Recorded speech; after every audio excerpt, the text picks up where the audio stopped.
2 Kings 20. In those days Hezekiah became sick and was at the point of death.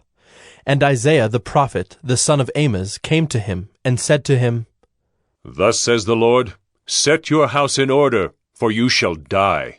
You shall not recover.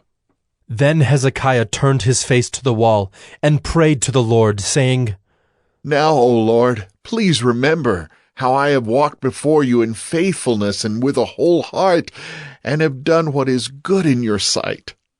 And Hezekiah wept bitterly. And before Isaiah had gone out of the middle court, the word of the Lord came to him.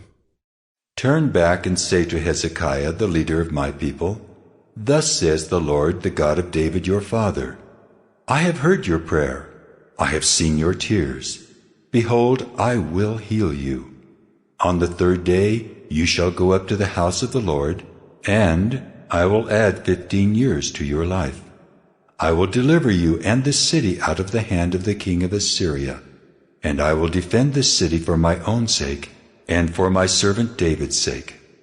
And Isaiah said, Bring a cake of figs, and let them take and lay it on the boil, that he may recover. And Hezekiah said to Isaiah, What shall be the sign that the Lord will heal me, and that I shall go up to the house of the Lord on the third day?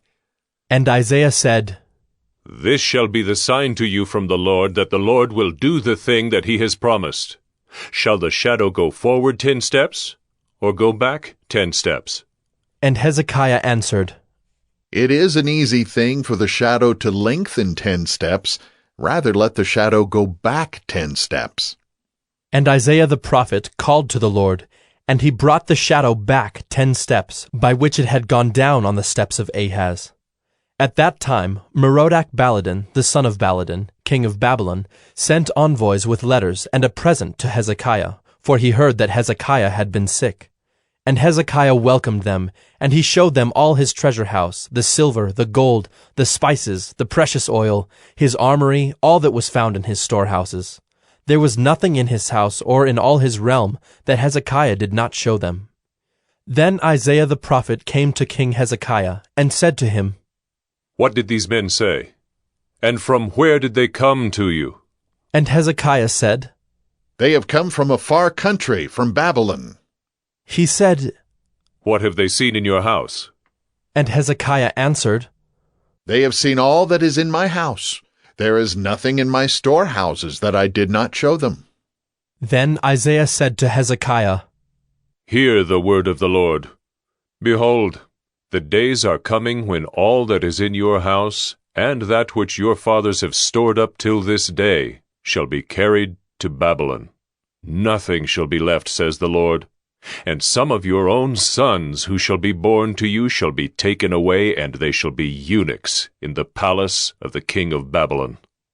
Then said Hezekiah to Isaiah, The word of the Lord that you have spoken is good. for he thought, Why not, if there will be peace and security in my days? The rest of the deeds of Hezekiah, and all his might, and how he made the pool and the conduit, and brought water into the city, are they not written in the book of the Chronicles of the kings of Judah? And Hezekiah slept with his fathers, and Manasseh his son reigned in his place.